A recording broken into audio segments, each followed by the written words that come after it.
ओम श्री गणेशाय नमः। श्री राधा कृष्णाय नमः। हमारे यहाँ इस समय श्री रामचरितमानस में लंका कांड चल रहा है और उसमें कल हमने 34 में दोहे तक पढ़ा था। आज आगे पढ़ रहे हैं।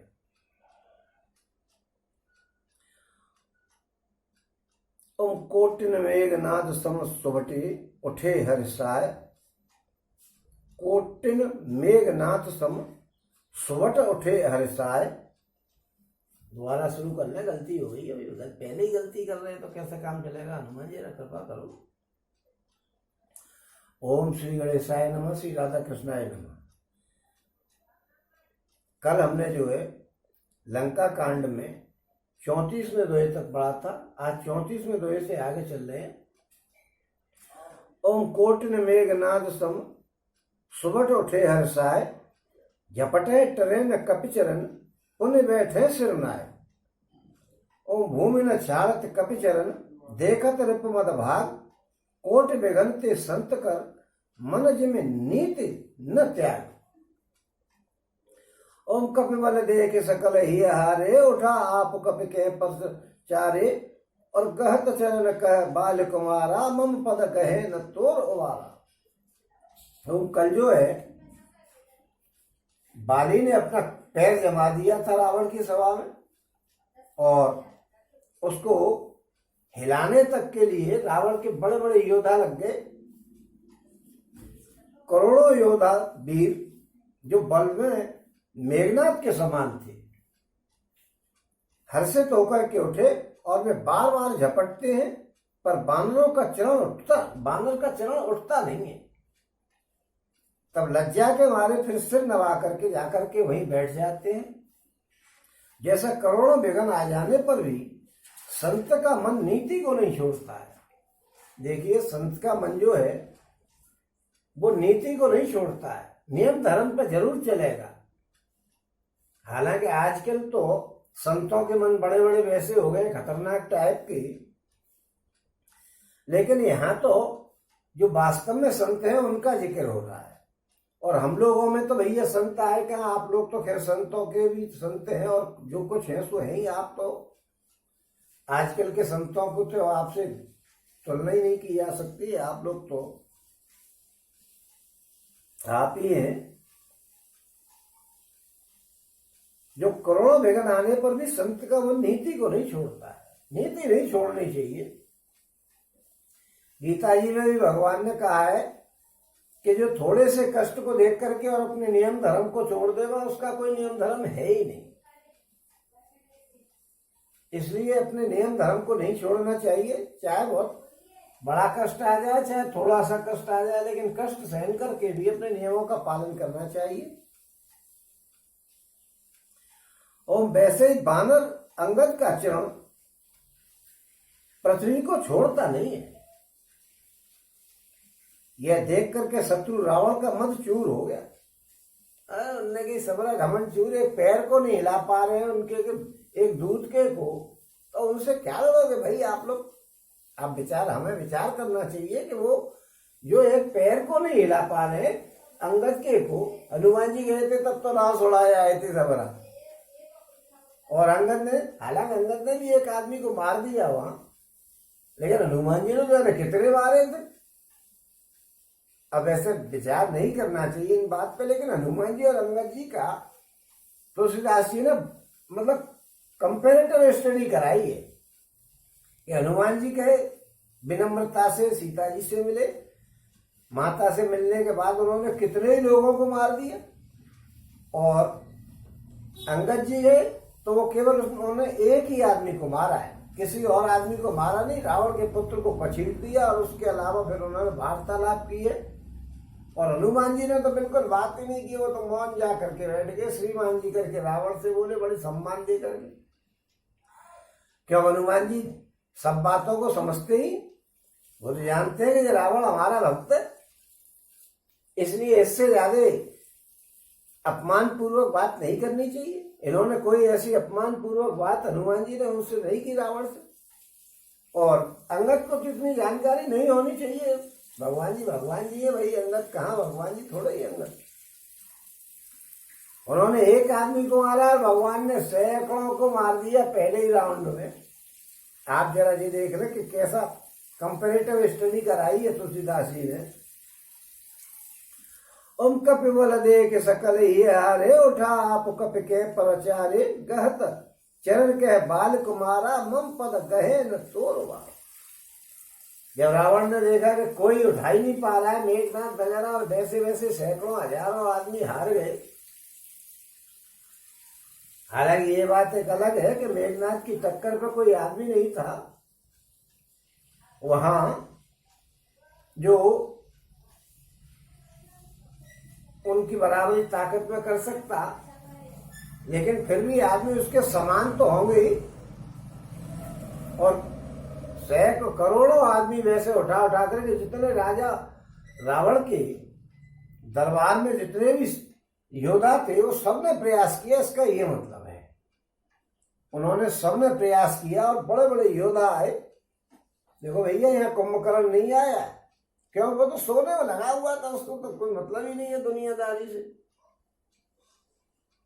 कुछ लोग कहते हैं कि वो तो बड़ा वैज्ञानिक था और रावण को वो हथियार बना बना करके दिया करता था, जिससे रावण की शक्ति बढ़ गई थी। मुझे अपने अपने विचार है, लेकिन वो कुंभकर्ण यहाँ नहीं आया, इतना तो मालूम, क्योंकि वो तो जब सबरा विनाश हो गया है उसके बाद जगाया गया है। और अंगद का बल देख करके सब हृदय में हार गए। तब अंगद की ललकारने पर रावण स्वयं उठा। अंगद ने ऐलान किया कि वे कोई है कि है खत्म मामला, ये पैर नहीं हिला पा रहा है। देखिए, पैर अंगद जी का पैर ऐसे जम कैसे गए? हम लोगों को ये भी तो विचार करना चाहिए कि अंगद जी ने पैर कैसे जमा दिया। देखिए, भगवान की शक्ति तो हर जगह ही है। राम कीन चाहे सो होई, करे अन्यथा आस नहीं कोई। राम जी तो करना ही चाहते हैं, वही होता है। और कोई ना कोई माध्यम बना देते हैं भगवान जी के, इस माध्यम से उस आदमी ने ये काम किया। काम भगवान जी करते हैं, काम सारा का सारा भगवान जी करते हैं, लेकिन माध्यम बना देते हैं। जैसे हमारे परिवार को चलाने के लिए हमको बना दिए कि आप कमाइए और परिवार को चलाइए। चला भगवान जी ने।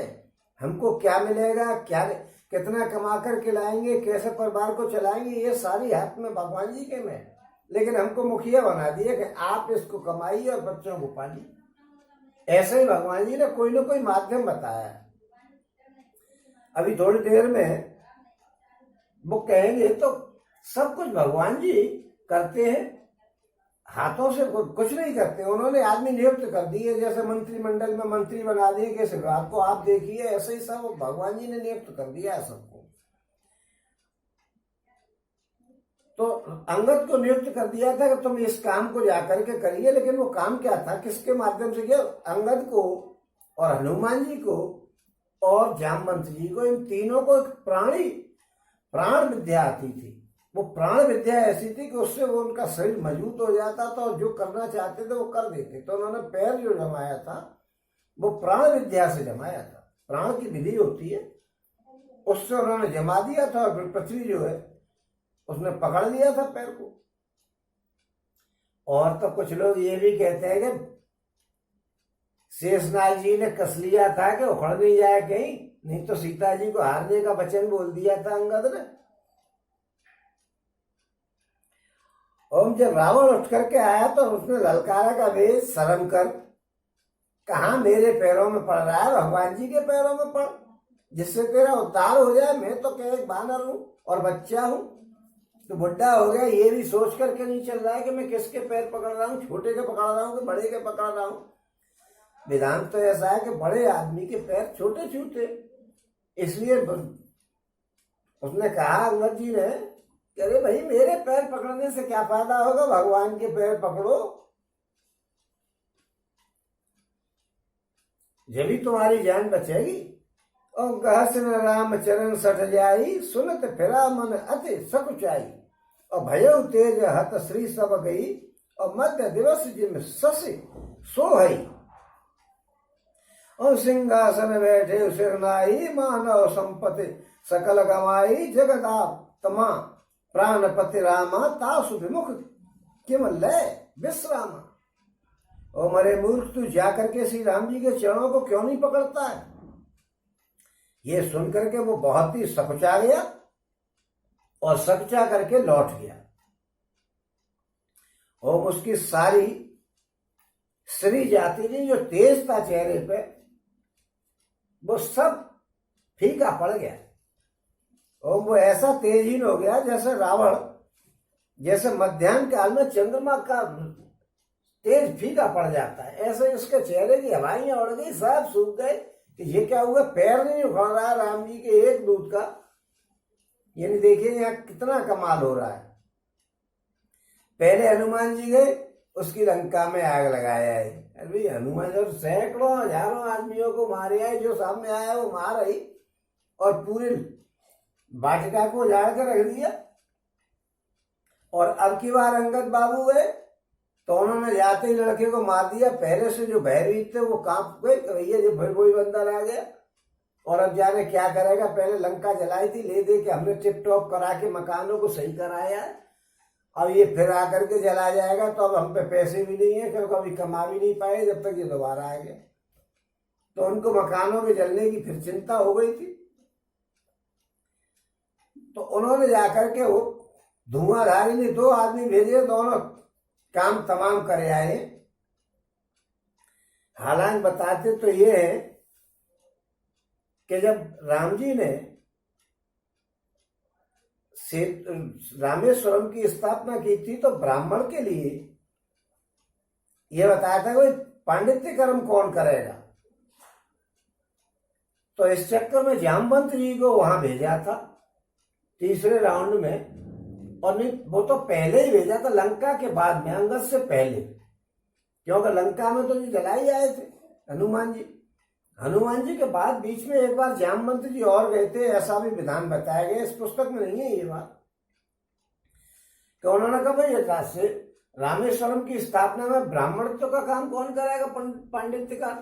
क्योंकि मंत्रों को बोलना, ऋषि मुनि जो है पूजा पाठ नहीं कराते। ऋषि मुनि तो तब करते हैं, उनको उन मंत्रों का ज्ञान तो होता है, लेकिन वो विधि उनको पूरी नहीं मालूम होती। क्योंकि जिस समय किसी उद्देश्य से, कामना की पूर्ति के कारण अगर आप पूजा कर रहे हो या कोई अनुष्ठान कर रहे हो, तब तो आपको पूरी विधि से करना है। और किसी आपको कोई कामना नहीं है तो आप जिस विधि से भी करें भगवान को स्वीकार है। जैसे आप किसी में, हम लोग किसी के यहाँ जाते हैं और कोई काम करके, जैसे प्रेस में पहले काम होता था, अब भी काम होता है, और कोई आदमी आया और उसने प्रेस में काम किया और शाम को बोला भाई मुझे पैसे कुछ नहीं चाहिए, मैं तो वैसे ही आपका काम किए जा रहा हूँ, मुझे कुछ चाहिए नहीं है, वो काम करके चला गया। मान लो वो काम खराब भी कर गया तो अभी उससे कोई प्रेस का मालिक ये नहीं कहेगा कि तुमने कैसा खराब काम कर दिया। तो सोच लेगा यार फ्री में कर गया, मेरा जा क्या रहा। और जो आदमी पैसे लेकर के काम करेगा उसके काम पर मालिक की पूरी नजर होगी और वो देखेगा कि अरे यार तूने थोड़ी सी भी गलती कर दी तो चला, अरे यार तुम पैसे तो पूरे ले रहे हो, काम को खराब कर रहे हो। ऐसा काम किया जाता है। इस काम के इतने पैसे होते हैं जो आपने उससे 50 तरह की बात करेगा। ऐसा ही भगवान का नियम। आप भगवान से कुछ लेने के लिए कर रहे हो तो आपको पूरे विधि विधान से करना पड़ेगा। और आप कुछ लेने के लिए नहीं कर रहे हो तो फिर कोई बात ही नहीं। आप जैसे कर रहे हो, भगवान का नाम जप रहे हो, नाम जपो, सोते में जपो, बैठते में जपो, जमाई लेते में जपो, राम नाम है ये, तो भगवान का नाम करते रहो। और अगर आपको कुछ चाहिए तो सवेरे 4 बजे और बल्कि 3:30 पौने 4 के आसपास स्नान करिए, फिर तौर तरीके से 2 वस्त्र पहनिए और उसके सारी सामग्री को जुटा करके पंडित जी को बुला करके और पूजा करवाई। और नहीं चाहिए तो सो करके देखे सीताराम सीताराम सीताराम सीताराम जपते चले जाओ, कोई किसी से पूछने वाला नहीं कि विधि क्या है तुम्हारी। इसलिए जो है वो मुनि आगे तो थे, लेकिन उन्होंने कहा कि भाई ब्राह्मण तो कर्म के लिए करवाओ, मंत्र हम बोल देंगे लेकिन विधि तो वही बताएगा। तो विचार किया गया कि भाई यहाँ पंडित कौन मिलेगा। और रामेश्वरम में खेतों में पड़े हुए थे राम जी, और अयोध्या के वशिष्ठ जी वहां कैसे आते? वो तो वशिष्ठ जी तो आए नहीं थे, क्यों? वशिष्ठ जी तो जो है वो अपने उसको चला रहे थे, राज्य पाठ में सहयोग कर रहे थे भरत जी का, तो वो तो वहां थे नहीं। अब पांडित्य कर्म कौन करे? तो लोगों ने सलाह दी कि भाई इस इलाके में तो रावण ही एक ब्राह्मण है और वो इस काम को करा सकता है। शुद्ध ब्राह्मण ज्ञानी पुरुष है, उसकी टक्कर पे तो कोई ज्ञानी मेरे ख्याल से दुनिया में नहीं। अब आप ये न कहें कि वो ज्ञानी कैसे था। मैं कई बार बता चुका हूं कि जब वो सीता जी को चुराने गया था तो उसने एक ही बात को तुलसीदास जी थोड़ा सा पच करके कह गए थे। जब सीता जी ने कहा था कि जिम हर बधुई क्षुद्र समचाहा भयस काल बस निश्चर रहा और सुनत वचन दशीस रेसाना और मन में चरण मंदिर सुख माना। देखिए, गुस्से में अगर किसी आदमी को ये होश है कि मैं क्या कर रहा हूं, उसको ज्ञानी कहते हैं। क्रोध आता है, क्रोध नहीं, उसको तो क्रोध ही नहीं था, वो तो गुस्से में रेसाना, रेसाइती, रेसाने का मतलब होता है भयंकर क्रोध, तो बुरी तरीके से खिसे आ गया। और उसको उस समय भी ये ध्यान था कि ये जगत माता है और उन्होंने रावण जी ने, अच्छा काम करने वालों का तो सम्मान ही होता है, चरण पकड़ लिए, मन में ही चरणों को छू करके और अपने मन में खुशी मानी कि आज मैंने जगत माता के दर्शन कर लिए। तो उनको कितना ज्ञान था, इसलिए उसकी रावण की बराबर तो कोई ज्ञान ही नहीं था। तो जामवंत जी के ऊपर ये भार रख दिया राम जी ने कि भाई जामवंत जी आप जाइए और रावण को ले आइए। अब जामवंत जी गए, सब लोग रावण के पास ले गए, जामवंत जी चले गए, उनको कौन रोकने वाला था? वो तो ऐसे थे कि उनका बस कुछ पूछे मत, उनका तो जवाब नहीं था। राम जी, जामवंत जी गए रावण के पास, उन्होंने भाई आइए जामवंत जी बैठिएगा, कि भाई कहिए आपका कैसे आना हुआ। जामवंत जी को तो सब जानते थे। उन्होंने कहा भाई ऐसा है, राम जी जो है वो रामेश्वरम की स्थापना करना चाहते हैं पुल बांधने से पहले, और आप चलिए, लड़ाई लड़ने से पहले जो है वो पुल बांध तो दिए ही था, लड़ाई चालू करने से पहले वो रामेश्वरम की स्थापना करना चाहते हैं और आप भोले बाबा के भक्त हैं, आप चलिए और वो उनके पूजा पाठ का विधान कराइए। रावण ने मन में सोचा कि वशिष्ठ जी इस इलाके के पंडित जी हैं और वो कार्य मुझे मिल रहा है तो उसको मैं छोड़ कैसे दूं। उन्होंने कहा ठीक है, क्या और अगर मैं नहीं जाऊं तो? क्या आप मत जाइए, आपकी मर्जी है। रावण वही मुस्कुराते हुए मन में सोचने लगा कि कहो भाई एक बात बताओ, अगर मैं तुमको बांध के डाल दूं तो तुम क्या करोगे? जामवंत ने कहा कि भाई देखो, इस भाषा को मत बोलो, मैं पंडिताई के लिए बुलाने आया हूं, ये भाषा आप बोलोगे तो ये भाषा मेरे पास भी आती है। उन्होंने कि नहीं, तुम कर क्या लोगे साहब? कि देखो, जिस समय मैं घर से चला था, मेरे पीछे लक्ष्मण जी जो है वीरासन पे बैठ गए थे और उन्होंने भोले बाबा वाला पाशुपतास्त्र निकाल लिया था और उसको लेकर के बैठे। भोले बाबा का अस्त्र, भोले बाबा के अस्त्र की एक बात है कि ये एक समय में एक ही आदमी चला सकता है। रावण ने सोचा कि यार लक्ष्मण जी ने जब वो निकाल ही लिया है भोले बाबा का शस्त्र, तो भले ही मेघनाथ के पास है लेकिन वो चलेगा नहीं, क्योंकि एक समय में एक ही आदमी चला सकता है। इसलिए जामवंत जी भारी पड़ गए और रावण बोला यार कोई बात नहीं है, ऐसा करते हैं, हम तो चल ही रहे पंडिताई का काम कराने के लिए। और वो फिर आया और उन्होंने राम जी के, रामेश्वरम की राम जी के द्वारा स्थापना कराई। देखिए, पहले ईमानदारी की बात थी, ये नहीं कि वो आया और उसको घेर के मार दिया कि चलो पकड़ लिया जाए, ऐसा नहीं होता था। पहले बड़ी ईमानदारी से काम होता था। वो पांडित्य कर्म करने आया था, लड़ने नहीं आया था।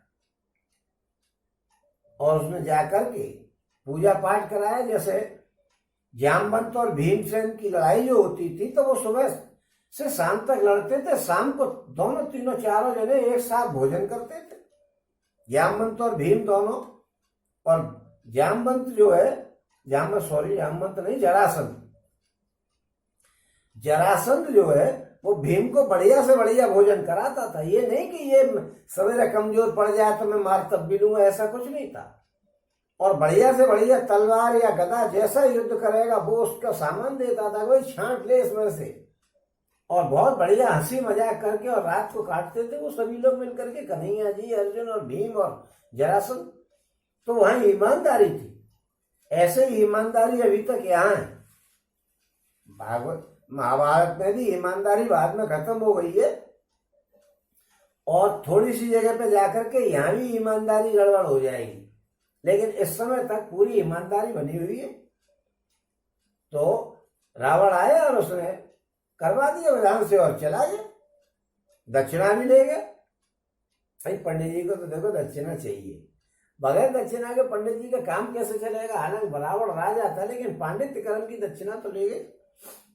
और दक्षिणा भगवान जी पे थी नहीं, हाथ जोड़ करके खड़े हो गए होंगे कि महाराज की जय हो, और आशीर्वाद भी ले लिया होगा उससे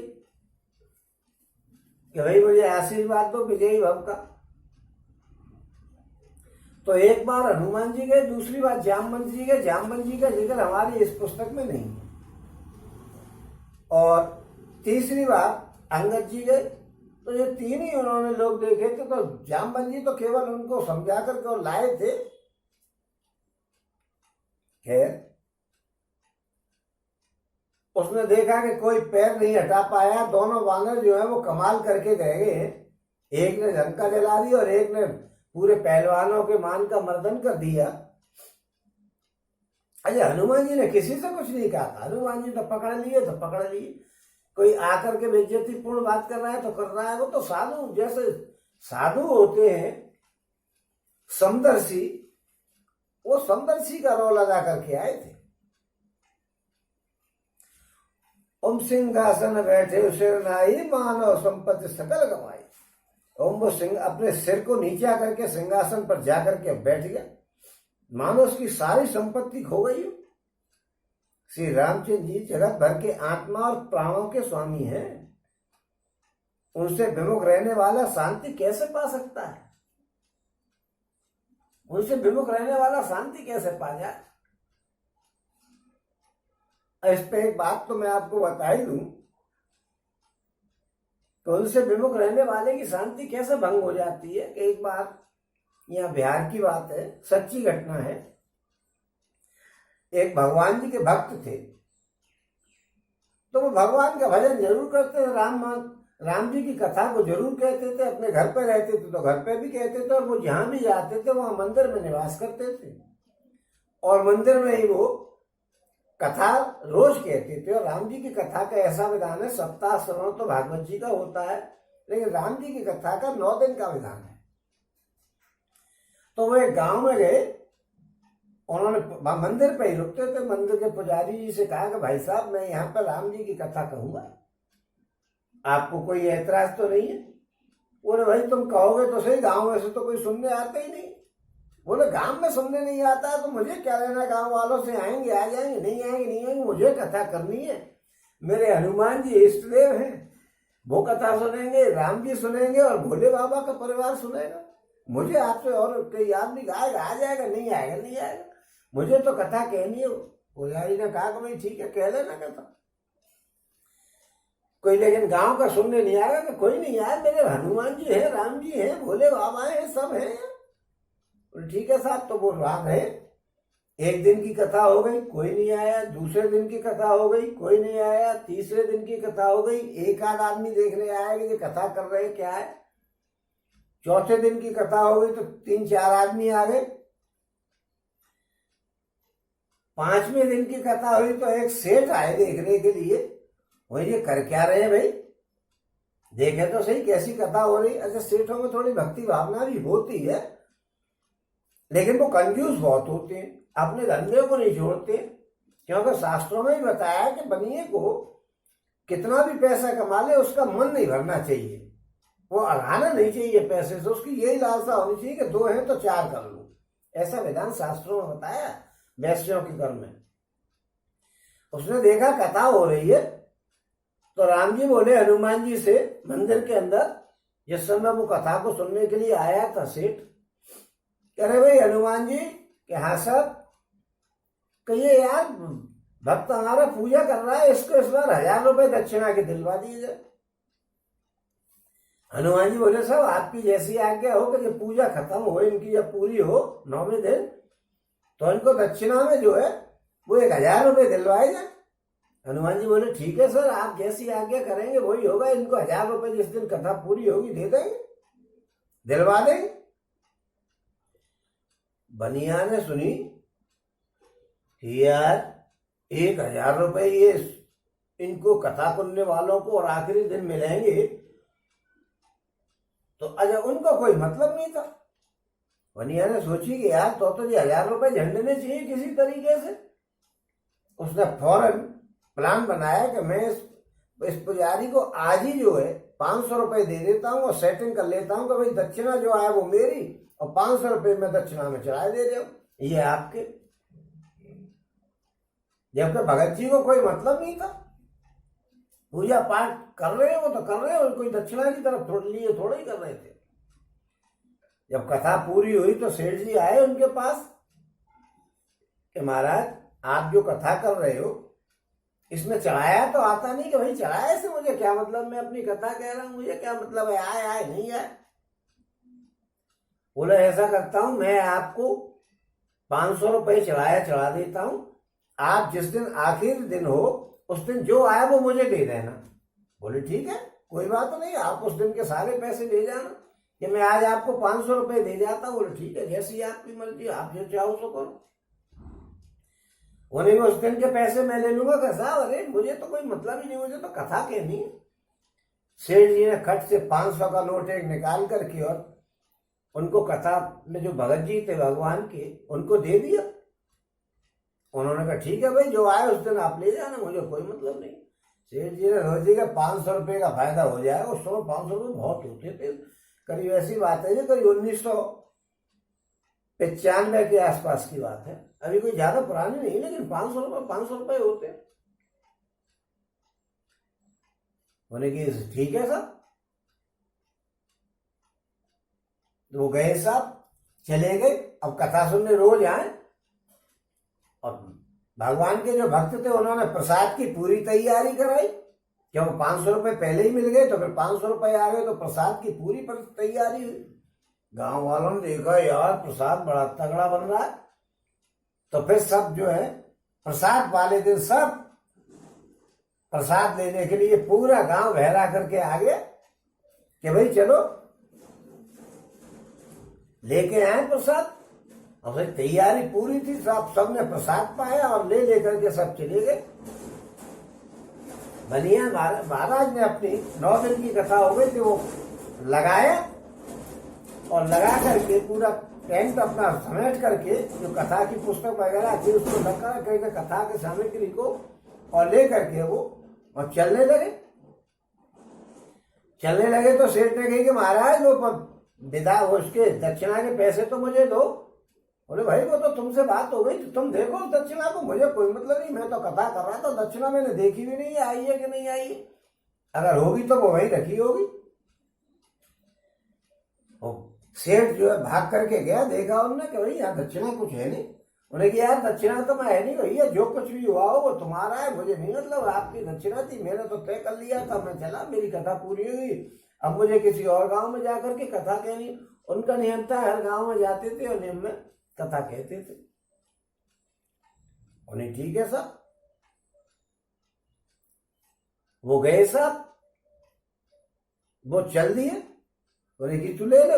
सेठ गया, उसने देखी कि वहां पे 10-15 रुपए के सिक्के पड़े हुए। उन्हें कि यार ये बड़ा गड़बड़ हो गया। उसने भाग करके जाकर के पुजारी जी को पकड़ा गया, यार वो तुमने कथा करी है उसमें तो 10-15 रुपए मिले, तेरी बात तू जाने, तेरा काम जाने, मुझे तूने ये कही थी 500 ले लो बाकी दक्षिणा मेरी, तो तुम्हारी दक्षिणा है वो तो तुम जानो और भगवान जाने, मुझे कोई मतलब नहीं। वो गया, हमने वो 10-15 रुपए समेटे तो उसको गुस्सा आई कि यार उस दिन तो हनुमान जी और राम जी ये बात कर रहे थे कि 1000 रुपए दिलवाएंगे और आज 1 रुपया नहीं दिलवाया, जो 10-15 रुपए मेरा तो नुकसान हो गया बजाय 500 के फायदे के। उन्हें अच्छा तो उसने सोची कि हनुमान जी ने बड़ा गलत किया, मैं सब एक इनमें लात मार के दिखाऊं। तो उसने जैसे ही लात मारने की सोची तो हनुमान जी ने उसका पैर जो है वो जाम कर दिया। अब वो फड़फड़ाया कि पैर को कैसे उठाऊं। बोले साहब उस दिन तो आप ये कह रहे थे कि 1000 रुपये दिलवाएंगे हम इनको कथावाचक को, भगवान जी से बात करने लगा उसे, और अब कह रहे हो कि साहब उन्हें आज एक भी नहीं दिलवाया तुमने, तो अब 1000 रुपये कहाँ है वो। हनुमान जी बोले कि भाई 1000 रुपये दिलवाने की बात कही तो थी, बताओ दिलवाओ। कि भैया अब हमारे पास क्या, हमने तो 1000 रुपये की कही थी, अभी तो 500 ही मिले हैं उनको। उन्हें किया जाए 500 मिले अभी उनको, और 500 कहा है कि 500 और देगा तू। उसे गुस्सा है तो उन्होंने पैर जैसे ही उठाने की सोची, हनुमान जी ने पैर जाम कर दिया। अब वो फड़फड़ाया कि पैर कैसे उठाऊं, हल्ला मच गया कि भाई सेठ का पैर जो है और वो मंदिर में चिपक गया। पूरे गांव वाले इकट्ठे हो गए, क्या है कि पैर छूट नहीं रहा, और किसी को कुछ दिखे नहीं, वो कहे कि मेरा पैर पकड़ लिया, और सबको वो सेठ दिखे बैठा हुआ। उसके लड़के आए कि पापा क्या बात है, अरे भाई मेरा पैर हनुमान जी ने पकड़ लिया है। और बोले भाई महाराज छोड़ो इनके पैर को। तो उन्होंने कहा साहब तो 500 के 1000 हो गए, क्योंकि अब तो ये पहले तो जो कि 500 रुपये दे के आओ पंडित जी को, और अभी उन्हें 500 ही मिले, 1000 की बात थी, हमने ये कहा था कि 1000 रुपये दिल पाएंगे, ये कब कही थी कि देंगे। बोले भाई 500 रुपये दे के आते हैं हम अभी। बोले भाई अब तो बहुत दूर पहुंच गए पंडित जी, अब तो उनकी और मेहनत हो गई, अब तो उनको 1000 रुपये और दो, जब छोड़ेंगे इसके पैर को। तो हनुमान जी के बचनों को सुनकर के सेठ के बच्चे भागे और उनको 1000 रुपये देकर के, महाराज 1000 रुपये दे करके आए, रास्ते में रोक करके भगत जी को कहे आप अपने 1000 रुपये और लो भाई साहब। और आकर के जब विनती करें कि महाराज हम 1000 रुपये दे आए हैं और अब हमारे पिताजी के पैर को छोड़ दो, जब भगवान जी ने उनका पैर छोड़ा उसका सेठ का, और सेठ अपने घर चला गया। तो ऐसी बात बताइए कि वो भगवान जी कितना ख्याल रखते हैं। उसका काम चले गया, 1000 रुपये में भक्त के पास रुपए आ जाए तो फिर क्या बात थी।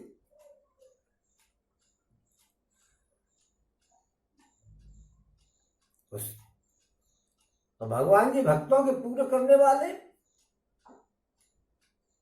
तो अंगद जो है उसने उसको समझाया कि क्या कर रहा है, भगवान जी के पैरों में पकड़ ले, भगवान जी इतने दयालु है, सब भक्तों की सुनते हैं। और उनसे विमुख रहने वाले को शांति मिल कैसे सकती है, क्यों वो सेठ तो उसके विमुख रहते थे गांव के लोग, और सेठ तो वहां भगवान जी की भजन क्या कर रहा था, वो तो केवल अपने धन को कमाने के लिए आया था, उन्हें 500 रुपये मिल जाएंगे। सेठ जी जो है वो भगवान के विमुख थे, तो उनको शांति कैसे मिल जाती, 1000 और देने पड़े, 1500 की चिपक गई। तो ये बात बताई जा रही कि भगवान से विमुख रहने वालों को शांति नहीं मिलती है, 1000 के 1500 और देने पड़ते हैं। 500 कमाने की सोचो, 1500 दे आओ।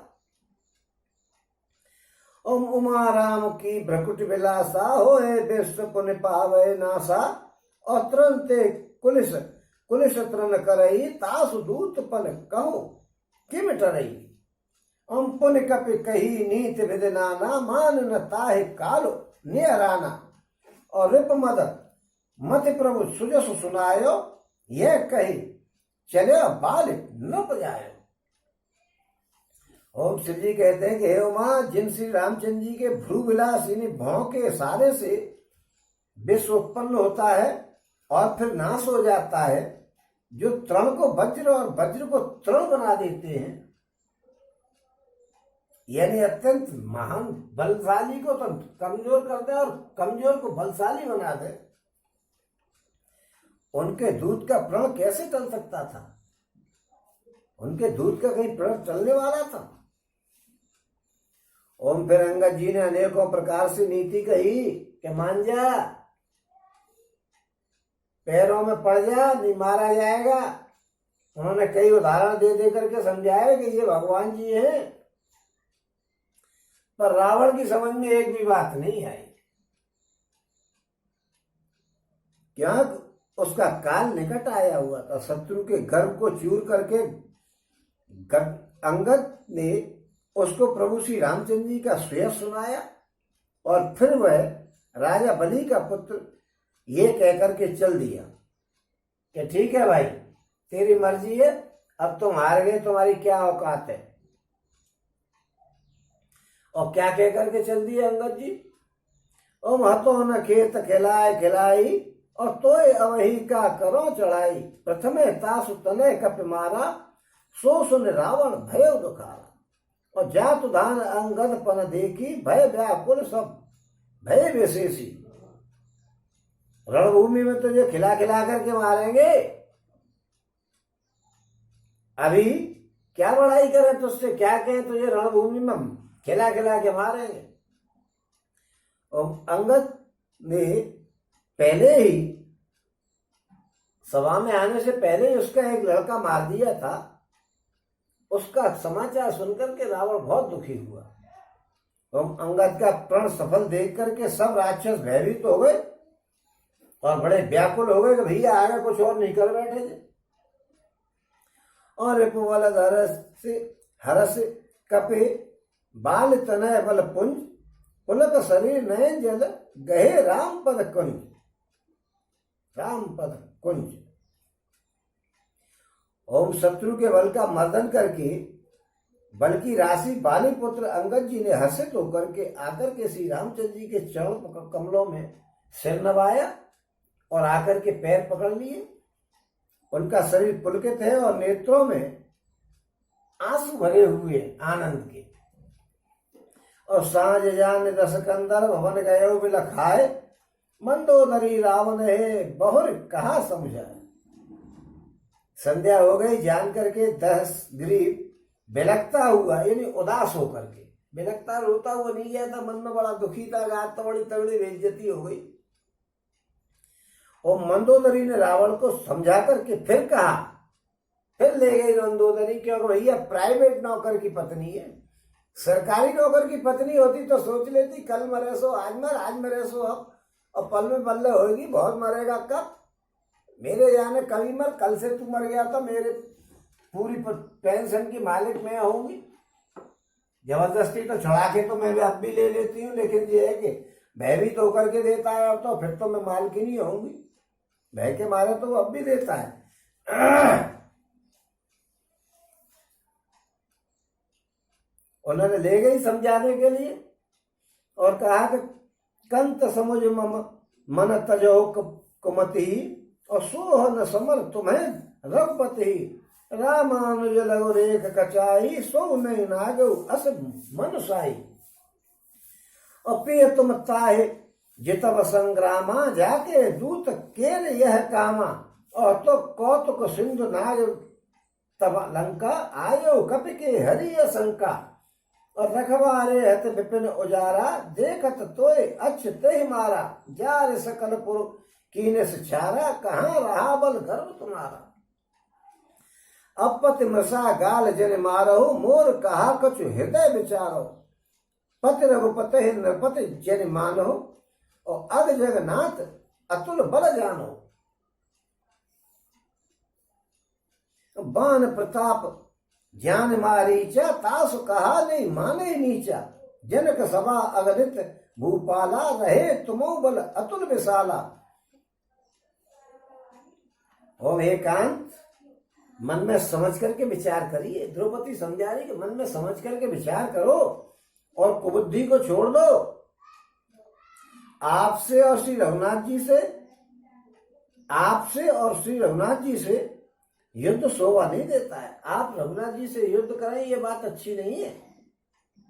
उनके छोटे भाई ने एक जरा सी रेखा खींच दी थी, उसे तो तुम पार नहीं कर पाए। ऐसा तो आपका पुरुषत्व है, इतनी तो आपके अंदर ताकत है कि उनके छोटे भाई ने एक रेखा खींच ली थी, तुम वहीं पे खड़े रह गए थे कि रेखा से बाहर आकर के ही दो। जब सीता जी को चुराने गए थे तो लक्ष्मण जी एक रेखा खींच गए थे कि सीता जी से कह गए थे इसके बाहर मत निकलना आप, और वो इसके अंदर जो कोई आएगा वो भस्म हो जाएगा। क्योंकि वो रेखा का कला तो उन्होंने दिलीप जी से सीखी नहीं थी, दिलीप जी के द्वारा ये जो रेखा खींचने की या प्रण करने की जो कला थी वो वशिष्ठ जी को आती थी, उन्होंने दिलीप जी को बताई थी। उसके बाद वंशानुक्रम के अनुसार आकर के फिर उन्होंने राम जी और लक्ष्मण जी को बताई थी। तो उन्होंने द्रौपदी ने उसने कहा है, मंदोदरी ने कहा उनके छोटे भाई ने रेखा खींची थी, वो तो तुम नाग नहीं पाए थे, इतनी तो तुम में दम है। हे प्रीतम, आप उन्हें संग्राम में कैसे जीत पाएंगे जिनके दूत का ऐसा काम है, खेल ही खेल में समुद्र को लांग करके बानरों में शेर के समान हनुमान जी आकर के आपकी लंका में जला गए थे और तुम्हारे देखते देखते अक्षय कुमार को मार दिया था और संपूर्ण नगर को जला करके राख कर दिया था। उस समय आपके बानरों का गर्व कहां चला गया था और आपकी ताकत कहां गई थी जब उन्होंने आग लगाई थी तुम्हारे शहर में और पूरे लंका को जला करके चला गया था। ओम, अरे स्वामी, झूठे गाल मत बजाओ, मान जाओ, अपनी औकात को पहचान लो, ढींग मत मारो। मेरे कहने पर हृदय में कुछ विचार कीजिए। हे पति, आप श्री द्रौपद को राजा मत समझिए, केवल राजा मत मानो, बल्कि अगर जगन्नाथ यानी चराचर के स्वामी मानो और अतुलनीय बल उनमें जानिए। उनमें अतुलनीय बल है जिसकी तुलना नहीं की जा सकती है कि कितना बल है। ओम, श्री राम जी के बाण का प्रताप तो नीच वारिच भी जानता था, उसने तुम्हें बहुत समझाया था, परंतु आपने उसका कहना भी नहीं माना। जनक जी की सभा में अगणित राजा आए हुए थे, वहां विशाल और अतुलनीय बल वाले आदमी तो गए थे। बंज धनुष जान की ब्याही, तब संग्राम जिते उकिनताही, सुरपत सुत जाने बल थोरा, राखा जियत आंखे गई भोरा। और सुपन खा के गति तुम देखी, तदप हृदय नहीं लाज विशेषी। और बाद विराध कर दूसरे लीला हत्यो कबंध, बाल एक सर मार्यो ते जानो दस कर। और वहां शिव जी का धनुष तोड़ करके श्री रामचंद्र जी ने जानकी जी को ब्याह लिया था, तब आपने उस संग्राम में क्यों नहीं जीत लिया था उनको? वहीं जीत लेते जब ऐसी इच्छा थी कि मैं सीता को लेकर के आऊंगा। कभी बेवकूफ, मैं सीता को इसलिए थोड़ा ही लाया, वो मेरी जगत माता है, मेरी पुत्री है। क्या मायके में पुत्री आ नहीं सकती है कभी? है बावरी हो रही है। वो मुस्कुराने लगा कि इसको पता नहीं है कि मैं क्या समझ के लाया, वो मेरी पुत्री है, मायके में लेवा करके लाया, वो भेज नहीं रहे थे। जब से शादी हुई है जब से अभी तक आई क्या है वो, इसलिए उसको लिवा के लाए हो, पागल हो रही है। ओम, वो शिव जी का धनुष तोड़ करके आपने उनको क्यों नहीं ले लिया था जब संग्राम में जीत करके? बेवकूफ, क्या समझ रही है, मैं उसको लाया, वो मेरी पुत्री है, मैं उसको मायके में लाया हूं, घूम के जा नहीं सकती है, शादी हुई जब से आई नहीं है वो। आंखें तरस गई हमारी उसको देखने के लिए। ओम, इंद्र का पुत्र जय उनके बल को कुछ कुछ जानता है, क्योंकि एक बाण उनके पीछे चल दिया था और वो भागा भागा डोला था। ओम, श्री रामचंद्र जी ने पकड़ करके केवल उसकी एक आंख फोड़ दी और उसे जीवित छोड़ दिया।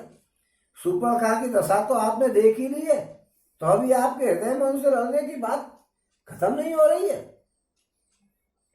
और आपको बिल्कुल भी शर्म नहीं आ रही है।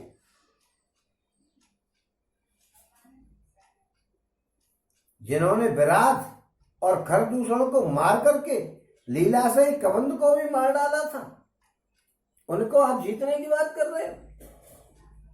और जिन्होंने बाली को एक ही बाण में मार दिया है, कितना ताकतवर था कि जो सामने आ जाए और उसको आधी ताकत आ जाती थी, वो पहाड़ को उछाल करके और फिर लपक लेता था, इतनी ताकत थी बाली में, और उसको एक बाण में ही मार दिया।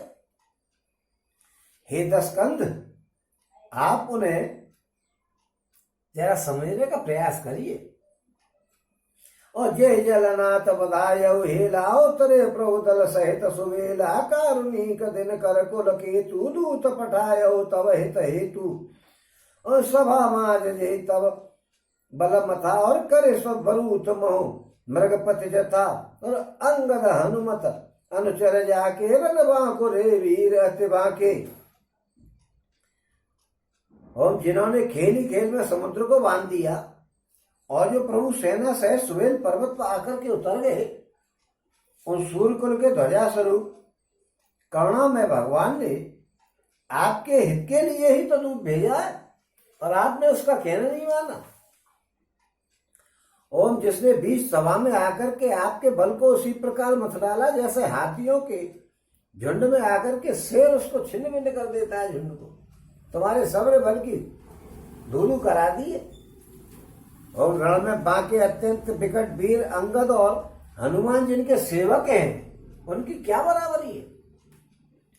और ते कप पिय पुन पुन नर केहू मुधा,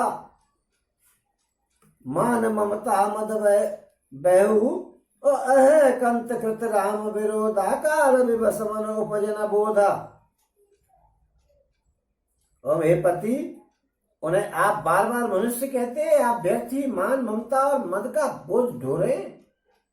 अरे प्रीतम, आपने श्री राम जी से विरोध कर लिया, और काल के विशेष बस में होने के कारण आपके मन में अभी भी कोई ज्ञान उत्पन्न नहीं हो रहा। आप काल के चक्कर में पड़ गए भाई साहब।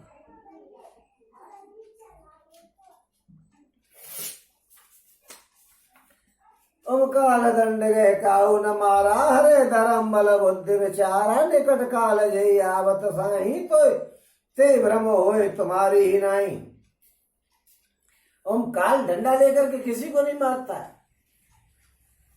वो तो धर्म बल बुद्धि और विचार को हर लेता है। हे स्वामी, जिसका काल आ जाता है, जो काल के निकट पहुंच जाता है, उसे आपकी तरह ही भ्रम हो जाता है। देखिए, काल दंड के काऊ न मारा, और हरे धर्म बल बुद्धि विचारा।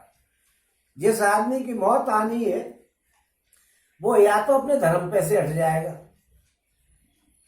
और या उसके शरीर की ताकत खत्म हो जाएगी। बुढ़ापे में भी ताकत तो खत्म हो ही जाती है, जवानी वाली बात कहाँ रहती है। अब कोरोना से लड़ने के लिए इम्यूनिटी की आवश्यकता है, वो कहाँ रहती है, और पकड़ लेता है कोरोना।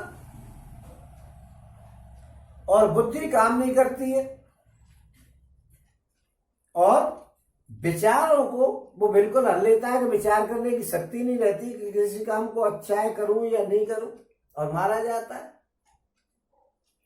जैसे हमारा ही पैर टूटना था, तो हम सोते हुए चले जा रहे थे मोटरसाइकिल पर, और नींद आ रही थी भयंकर।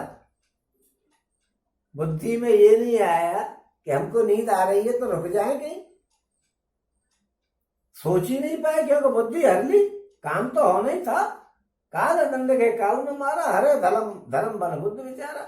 बुद्धि को हर लिया और जाकर के मार दिया, और घुस गया कोलू में पैर।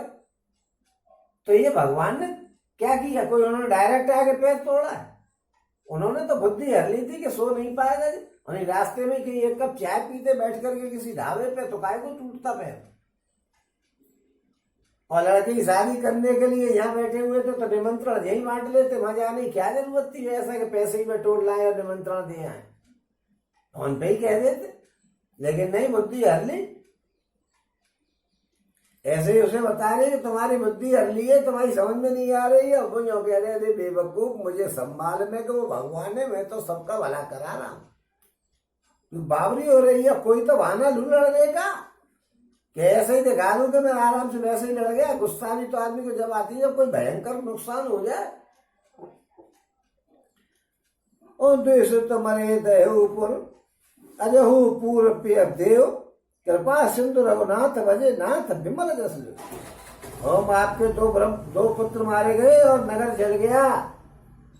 अब जो हुआ सो हुआ। हे प्रीतम, अब भी इस भूल की पूर्ति कर लीजिएगा। और हे नाथ, कृपा के समुद्र श्री रामचंद्र जी को भज करके और निर्मल यश की प्राप्ति करिए। छोड़िए उनसे बैर। दो पुत्र मर गए, कोई बात नहीं, अब भी इस लड़ाई को खत्म कर लो। और नारे वचन सुन बेसिन समाना, सब आ गए हो हटे हो तबिहाना, बैठ जाए सिंहासन फूली, अते अभिमान त्रास सब भूली। और स्त्री के बाण के समान वचन सुनकर के वो सवेरा होते ही उठ करके सभा में चला गया, और सारा भय भुला करके अत्यंत अभिमान में फूल करके सिंहासन पर जाकर के बैठ गया।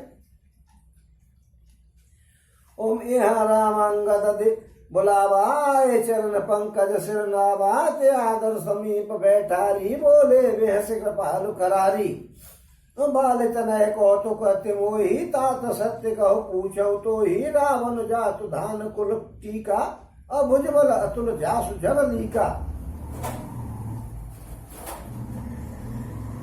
और स्त्री के बाणों को खाकर के रात भर काट ली और सवेरे जाकर के अपने राज दरबार में बैठ गया सिंहासन पे। और यहाँ क्या हुआ कि सुहेल पर्वत पर श्री राम जी ने अंगद को बुलाया और उन्होंने आकर के चरणों में सिर नवाया। बड़े आदर से उन्हें पास बैठा करके खड़के शत्रु श्री कृपालु रामचंद्र जी हंस करके बोले कहा, और भाई बाली पुत्र क्या हाल है? मुझे बड़ा कौतूहल हो रहा है हे तात, इसी से मैं तुमसे पूछता हूँ, सही सही बात बताना। जो रावण राक्षसों के कुल का तिलक है, जिसके अतुलनीय बाहुबल की जगत में धाक है, और तासु मुकुट तुम चार चलाए कहत तात कवनी वेद पाए सुन सर्वज्ञ प्रणत सुखकारी मुकुट न होय भूप गुण चारी। और साम दाम और दंड विभेदा नृप और बसे नाथ कर भेदा नीति धर्म के चरण सुहाए अस जिय जान नाथ पह आई। और उसके चार मुकुट तुमने फेंके, हे तात बताओ तुम्हें कहां पे मिले थे वो? हे सर्वज्ञ, अंगद ने कहा कि हे सर्वज्ञ शरणागत को सुख देने वाले प्रभु सुनिए, बे मुकुट नहीं थे, वे तो राजा के चार गुण हैं, साम दाम दंड और भेद। ये राजा चार गुणों का इस्तेमाल करता। और मेनाथ वेद कहते हैं कि साम दाम दंड और भेद ये चार राजा के हृदय में बसते हैं। नीति धर्म के चार सुंदर चरण हैं। ये नीति धर्म के चार सुंदर चरण हैं, जिस नीति से राज्य चलाया जाता है। ऐसा जी में जान करके कि अब इसके पास इनका कोई काम नहीं है, वो आपके पास आ गए, क्योंकि रावण के पास तो धर्म का अभाव है, और धर्म के साथ ही जो कार्य किया जाता है उसके पास ये साम दाम और दंड और भेद नीति होती है। ओम धर्महीन प्रभु पदम मुख काल विवश दशीष ते परे हर गुण आए सुनो कौशलाधीश। और परम चतुरता श्रवण सुने बहसे राम उदार समाचार पुण्य सब कहे गढ़ के बाल कुमार। ओम दशीष रावण धर्महीन प्रभु के पद से विमुख और काल के बस में है, इसलिए हे कौशलराज सुनिए, बेगुण रावण को छोड़ करके आपके पास चले आए। ओम अंगद की परम चतुरता ये पूर्ण भक्ति को देख कानों से सुन करके और उदार श्री रामचंद्र जी हंसने लगे। फिर बाली पुत्र ने लंका में जो कुछ हुआ था वो सब समाचार कह करके बताया। और रिपुके समाचार जब पाए राम सजीव सब निकट बुलाए लंका बाके चार द्वारा के विधि लागे करो विचारा। और तब कपी सरे छे सब भीषण सुमेरे हृदय दिन कर भूल कुलभूषण कर विचार तिर मंत्र दृढ़ावाचार्य अनीक पिकट को बनावा। और यथा जोग सेनापति कीने जू तप सकल बोल तब लीने प्रभु प्रताप कह सब समझाए सुन कप सिंह नाद कर धाये। और जब शत्रु के समाचार प्राप्त हो गए तब श्री रामचंद्र जी ने सब मंत्रियों को पास बुलाया और कहा कि लंका के चार बड़े बड़े दरवाजे हैं, उन पर किस तरह से आक्रमण किया जाए। ओम तब बानर राज सुग्रीव ऋषपति जामवंत और विभीषण ने हृदय में सूर्य कुल के भूषण श्री रघुनाथ जी का स्मरण किया और विचार करके उन्होंने कर्तव्य निश्चय किया और बानरों की सेना के चार दल बनाए और उनके लिए यथा योग्य सेनापति नियुक्त किए।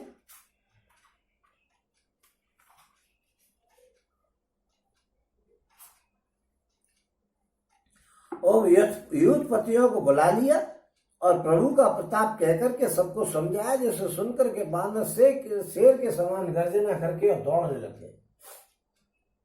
हर्षित राम चरण सरना वही गहे गिरे शिखर वीर सबधा वह गर्जय तरजय भालु कपीसा जय रघुवीर कौशलाधीसा। ओम जानत परम दुर्गत लंका प्रभु प्रताप कपि चले असंका घटा टोप कर चौत सगेरी मुख निशान बजा वह भेरी। वे हर्षित होकर के श्री राम जी के चरणों में सिर नवाते हैं और पर्वतों और शिखरों को ले लेकर के सब वीर दौड़ते हैं।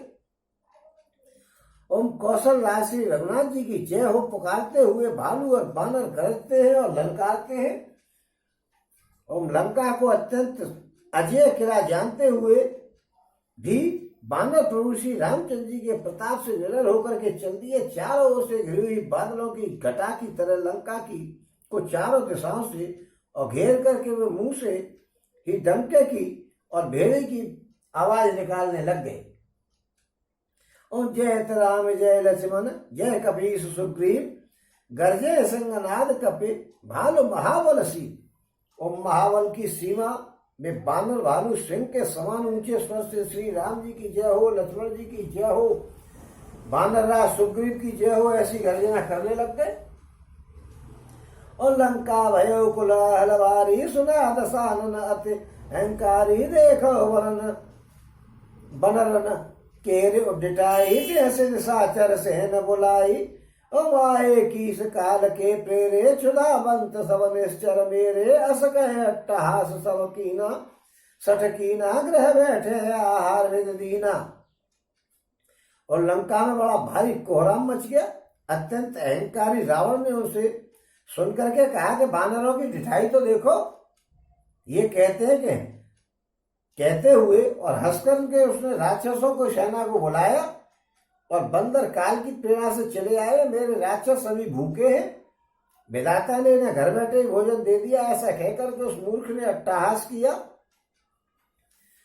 और बड़े जोर से हंसा कर, भाई राक्षसों सुनो नहीं, क्या बात है, आज तो तुम्हारा भोजन दरवाजे पे आ गया, चिंता मत करो, भगवान ने बिना उसके ही भेज दिया।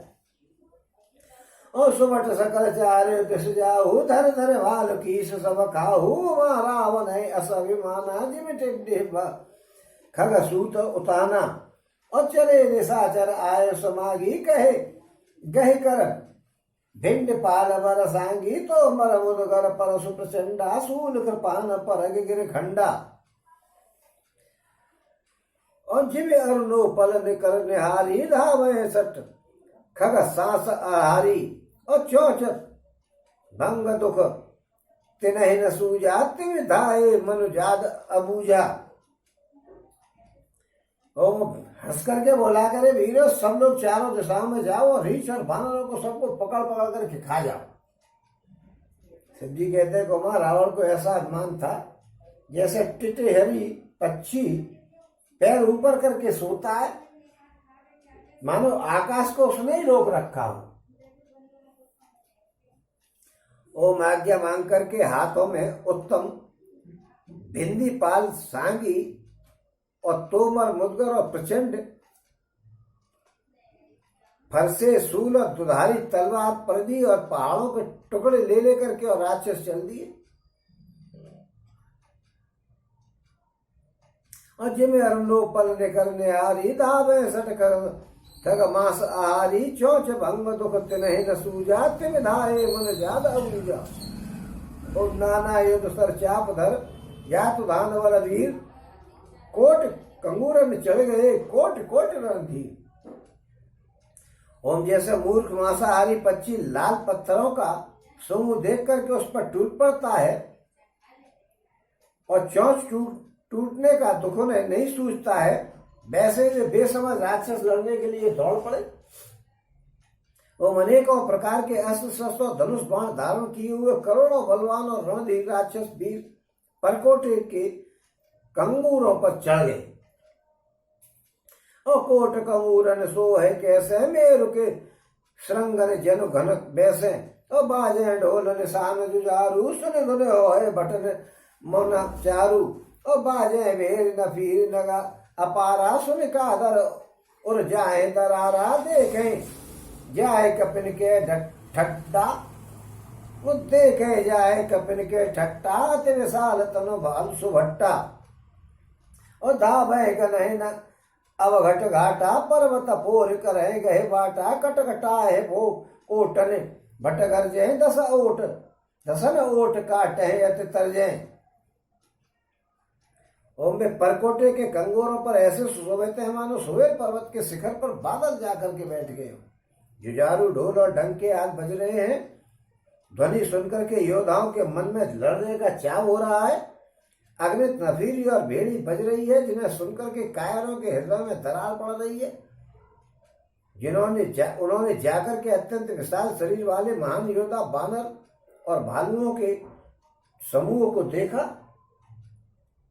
और देखा कि वे बानर और रीछ तोड़ करके और ऊंचे नीची विकट घाटियों की को कुछ नहीं गिनते, हाल उछल के पहुंच जाते हैं, पकड़ करके पहाड़ों को फोड़ करके रास्ता बना लेते हैं। करोड़ों योद्धा कटकटाते हैं और गरजते हैं, दांतों से होठ काटते हुए खूब डपटते हैं।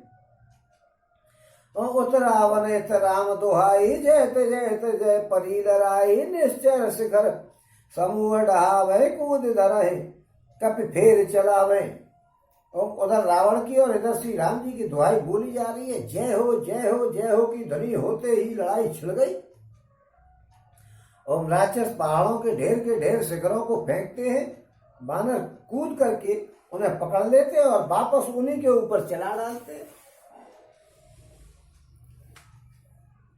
ओम धर कुदर खंड प्रचंड मरकट भालू गढ़ पर तारही, झपट टहे चरण गए पटक के, मह भज चलत बहुर पछा रही। अति तरल तरुण प्रताप तरपहे, तमक गढ़ चढ़ गए, कप भालू चढ़े मंदर ने, जह तह राम जसु गावत भये। एक निश्चर गए पुन कप चले पर आए, ऊपर आप हेठ भयत गिरहे धरन पर आए। ओम प्रचंड बानर और भालू पर्वतों के टुकड़ों को ले लेकर के किले पर डाल देते हैं, फेंकते हैं। वे झपटते हैं और राक्षसों के पैर पकड़ करके उन्हें पृथ्वी पर पटक करके और भाग कर चले जाते हैं और फिर ललकारते हैं। बहुत ही चंचल और बड़े तेजस्वी बानर भालू बड़ी फुर्ती से उछल करके किले पर चढ़ करके और गए और जहां तहां महलों में घुस करके श्री राम जी का यश गाने लग गए। ओम फिर एक राक्षस को पकड़ करके बानर भाग करके चले जाते हैं, ऊपर आप और नीचे राक्षस योद्धा। इस प्रकार में किले पर से धरती पर आकर के और गिर पड़ते। और राम प्रताप प्रबल कपिजूता, मर्दहि निश्चर सुबट वरूता, चढ़े दुर्गपुर जहत बानर, जय रघुवीर प्रताप दिवाकर। और चले निशाचर निकर पराई, प्रबल पवन जिम घन समुदायी, हाहाकार भय पुरवारी, रो भय बालक हातुर नारी। और सब मिल गए रावण गारी, राज करत है मृत्यु हकारी, निज दल विचल सुनीते काना, फेर सुबट लंकेश रिसाना। श्री रामचंद्र जी के प्रताप के से प्रबल बानरों के झुंड राक्षस योद्धाओं के समूह योद्धाओं को मसल रहे। बानर फिर जहां तहां किले पर चढ़ गए और प्रताप में सूर्य के समान श्री रघुनाथ जी की जय बोलने लग गए। राक्षसों के झुंड वैसे ही भाग चले जैसे जोर की हवा चलने पर बादलों के समूह तितर बितर हो जाते हैं। ओम लंका नगरी में बड़ा भारी हाहाकार मच गया। बालक स्त्रियां और रोगी रोने लग गए समर्थता के कारण कि हम भागे कैसे। और सब मिलकर के रावण को गालियां देने लग गए कि राज्य करते हुए इसने मृत्यु को बुला लिया है। रावण ने जब अपनी सेना की विचलितता देखी, कानों से सुनी, तब वो योद्धाओं को लौटा करके और बड़ा क्रोधित होकर के बोला, ओम जोरन विमुख सुना मैं काना, सो मैं हतब कराल कृपाना, सर्व सुखाय भोग कर नाना, समर भूमि भय बल्लभ प्राणा। तो मैंने जैसे रण से पीठ दिखा करके भागते हुए सुनूंगा, उसे स्वयं दुधारी तलवार से काट के फेंक दूंगा। मेरा सब कुछ खाया है और भांति भांति के भोग भोगे और आराम किया है और अब भागने की सोच रहे हो। ओम उग्र वचन सुन सकल डराने, चले क्रोध करे सुवट ल जाने, सन्मुख बरन वीर के शोभा, तिन तब तिन तजा प्राण कर लोवा। और बहु आयुध धर सुबट सव भिरय पचार पचार, व्याकुल किए बाल कपे परदे त्रिशूल निवार। और रावण के कठोर वचनों को सुनकर के सब भी डर गए और लज्जित होकर के क्रोध करके युद्ध के लिए लौट गए। रण में शत्रु के सम्मुख युद्ध करके मरने में बड़ी वीरता होगी, शोभा होगी, ये सोच करके तब उन्होंने प्राणों का लोभ छोड़ दिया कि अब तो मर के ही मानेंगे, इधर लौटेंगे तो ये मारेगा, इधर गए तो यहाँ मरना है तो मर जाएंगे। कम से कम योद्धा तो बने जाएंगे कि हाँ सब युद्ध में मरे। और बहुत से ऐसे सब धारण किए हुए सब भी ललकार करके भिड़ने लग गए। उन्होंने पर्दी और त्रिशूलों से मार मार करके सब रीछ और वानरों को व्याकुल कर दिया। ओ भैया तुर कपि भागन लागे जद ब्योमारी तैंगे आगे को कह अंगद हनुमंता कहन लनीर दुविध बलवंता। और निज दल कर सुना हनुमाना पश्चिम द्वार रहा बलवाना। मेघनाद तह कर लड़ाई टूटने द्वार परम कठिनाई। पवन तनय मन भा अति क्रोधा गर्जो प्रबल काल समझोधा। कूद लंक गढ़ ऊपर आवा कहे गिर मेघनाद कहूँ धावा। और भज्य व्रत सारथी ने पाता ताए हृदय मोह मार सिलाता। दूसर सूत विकल ते जाना स्यंदन घाल तुरंत ग्रह आना। ओम शिव जी कहते हैं भालू जो है मानव भालू भयानक भयातुर होकर के और भागने लगे। और ये बाद में जीतेंगे यही। कोई कहता है अंगद हनुमान कहाँ है, बलवान नल और नील और द्विविद कहाँ है। हनुमान जी ने जब अपने दल को विकल देखा तो उस समय में बलवान पश्चिम द्वार पर लड़ रहे थे। वहां उनसे मेघनाद युद्ध कर रहा था। वो द्वार टूटता नहीं था, वो बड़ा भारी कठिनाई हो रही थी। तब पवन पुत्र हनुमान जी के मन में बड़ा भारी क्रोध हुआ। वे काल के समान योद्धा बड़े जोर से गरजे और कूद करके लंका के किले पर आ गए और पहाड़ लेकर के मेघनाद की ओर दौड़े और रथ को तोड़ डाला, सारथी को मार डाला और मेघनाद की छाती में लात मारी। दूसरा सारथी मेघनाद को व्याकुल जान करके उसे रथ में डाल करके और तुरंत घर ले आया। अंगद सुना पवन सुत गढ़ पर गयो अकेल। रन बाकुरा बाल सुत तरक चढ़े कप खेल। और इधर अंगद ने सुना कि पवन पुत्र हनुमान किले पर अकेले चले गए तो रण के बांकुरे बाली पुत्र बानर के खेल की तरह उछल करके और किले पर चढ़ गए। और युद्ध विरुद्ध क्रुद्ध द्वंद्व और राम प्रताप सुमेर और अंतर। रावण भवन चढ़े दो धाई करे कौशलाधीश दोहाई। ओम कलश सहित गए पवन डहावा। देख निशाचर पति भय पावा। नार वृंद कर पीटे छाती। अब दुई कपियाए तपाती। ओम कपिलीला कर तिन्हे डरावे। रामचंद्र कर सूर्य सुनावे। पुण्य कर गए कंचन के खंबा। कहे कर से उत्पात अरंबा। और गर्ज परे रिपु कटक समझारी। लादे मर दे भुज बल भारी। का होती लात चपेटन केहू। भजो न राम है सो फल लेऊ।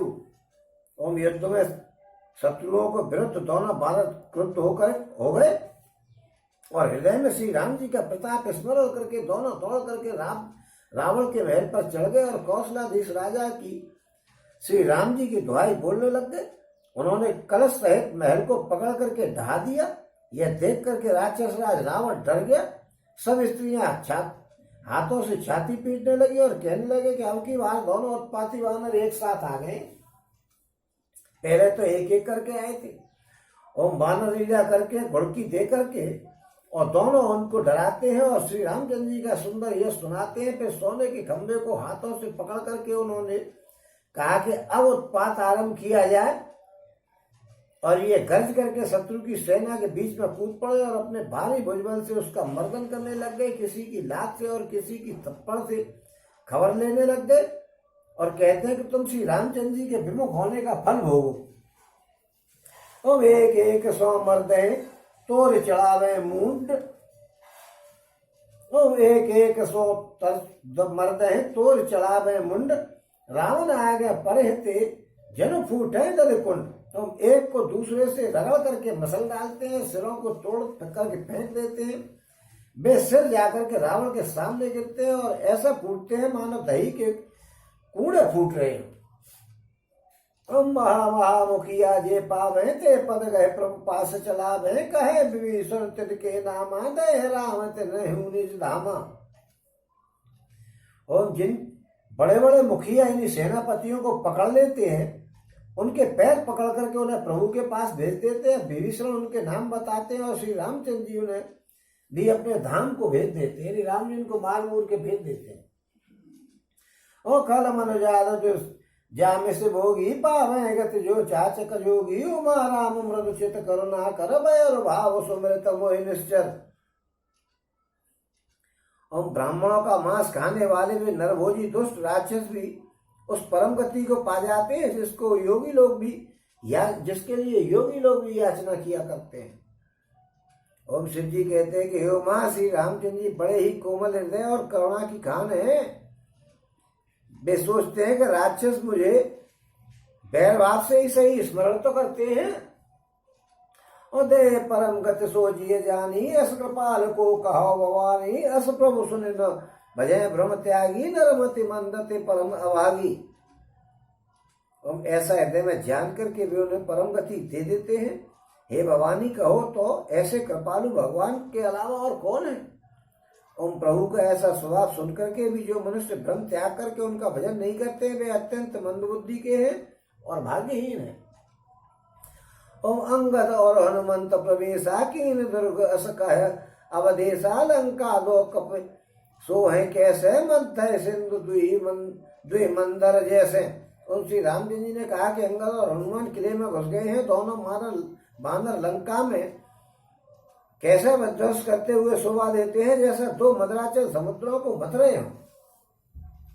और भुजबल रिपुदल दल मिले देख दिवस कर अंत, कूदे जुगत जुगल बेगत श्रम आए जहाँ भगवंत। और भुजाओं के बल से शत्रुओं की सेना को कुचल करके और मसल करके फिर दिन का अंत होता देख करके हनुमान और दोनों कूद पड़े और थकावट रहित होकर के वहां आ गए जहाँ भगवान जी बैठे हुए थे। और प्रभुपद कमल शीस तिन नाये, देख सुबट रघुपति मन भाए, और राम कृपा करे जुगल निहारे, भय विगत संपर्क परम सुखारे। हम गए जाने अंगद हनुमाना, फिरे भालु बरकट भटनाना, जातु दान प्रदोष बल पाई, धाये करक 10 शीस दोहाई। और निश्चर अनी देखी कपि फिरे, और जहते कट कटाए बट भिरे, और द्वैदल प्रबल प्रचार पचारी, और ललत सुबट नहीं मान है भारी। और उन्होंने प्रभु श्री रामचंद्र जी के चरण कमलों में सिर नवाए। उत्तम योद्धाओं को देख करके श्री रघुनाथ जी मन में बहुत प्रसन्न हुए। श्री रामचंद्र जी ने कृपा करके दोनों को देखा जिससे वे श्रम रहित और परम सुखी हो गए। और अंगद और हनुमान को गए जान करके सभी भालू और बानर भी लौटे आए। राक्षसों ने सायंकाल का बल पाकर के राम की दुहाई देते हुए बानरों पर धावा बोल दिया। राक्षसों की सेना आती देख करके बानर लौट पड़े और वे योद्धा जहां तहां कटकटा करके भिड़ गए। दोनों दल ही बड़े बलवान है। योद्धा ललकार करके लड़ते हैं, कोई हार नहीं मानता। राक्षसों ने रात होते ही फिर अटैक कर दिया। देखो बेईमानी चालू हो गई। लड़ाई दिन दिन में होती है लेकिन उन्होंने रात में ही अटैक कर दिया। फिर मत कहना कि बेईमानी कहां से चालू हुई है। महावीर निश्चर सब कारे, नाना वरण बलि मुख बारे, सबल जुगल दल संबल जोधा, कौतुक कर तल रत कर क्रोधा, प्रावटे शरद पयोध घनेरे, लरत मन मारुत के प्रेरे, अनिप अकंपन अरुप अतिकाया, विचलत सैन कीन इन माया, और भयो निमिष में अति अंधियारा, भ्रष्ट हो रूपल चारा। और सभी राक्षस महान वीर और अत्यंत काले हैं और बानर विशालकाय हैं तथा अनेकों रंग के हैं। दोनों ही दल बलवान हैं, समान बल वाले योद्धा हैं और वे क्रोध करके लड़ते हैं और खेल करते हैं। और राक्षस और बानर युद्ध करते हैं ऐसे लगते हैं मानो क्रम से बाण और वर्षा और शरद ऋतु के बहुत से बादल पवन से प्रेरित होकर के लड़ रहे हो। अकंपन और अतिकाय, इन सेनापतियों ने अपनी सेना को विचलित होते देख करके और माया रच ली। पलवर में अत्यंत अंधकार हो गया। खून पत्थर और राख की वर्षा होने लग गई। और देखे निवर्तम दसों देश कपितल भयो खवार, एक ही एक न देख ही जहत करे पुकार।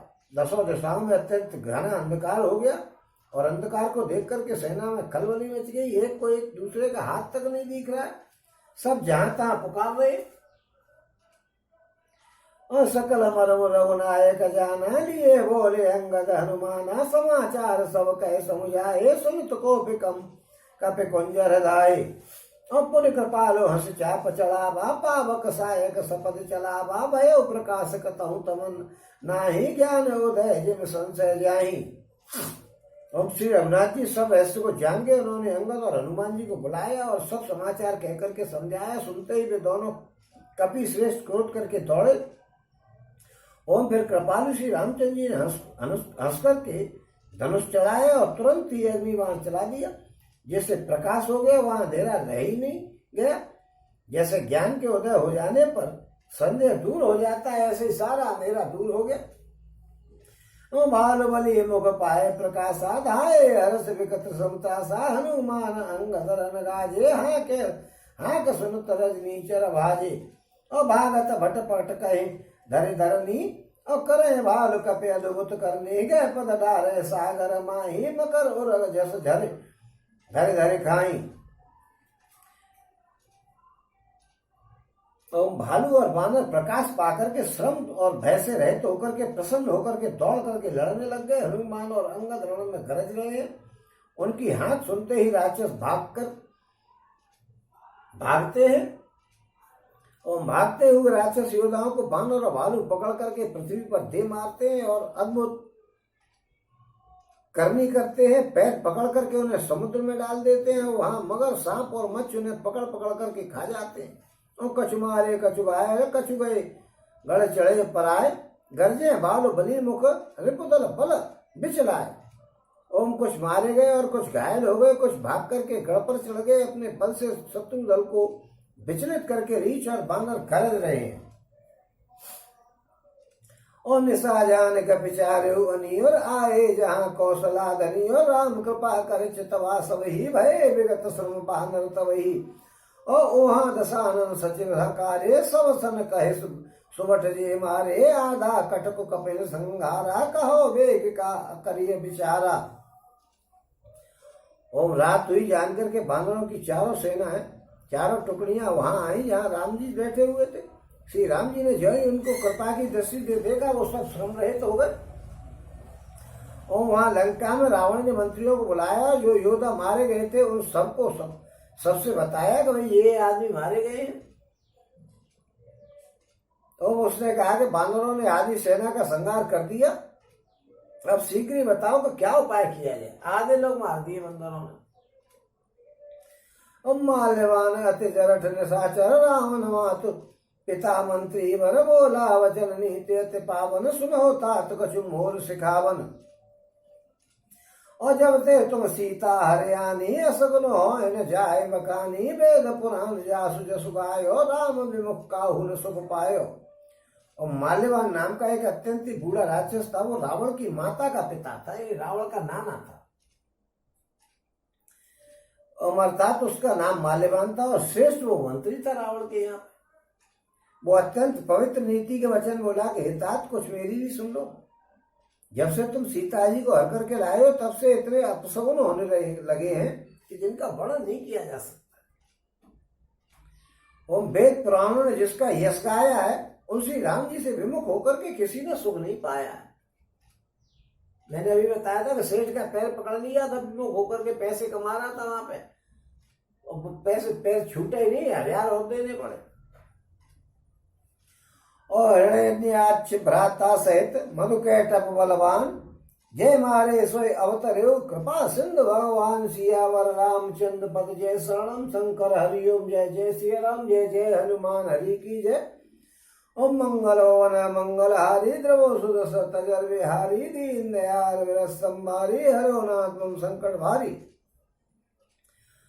और माल्यवान ने कहा कि भाई हिरण्याकश्यप सहित हिरण्यक को और बलवान मधु और कैटप को जिन्होंने मार दिया था वे समुद्र कृपा के समुद्र भगवान राम रूप से अवतरित हुए यहाँ पे।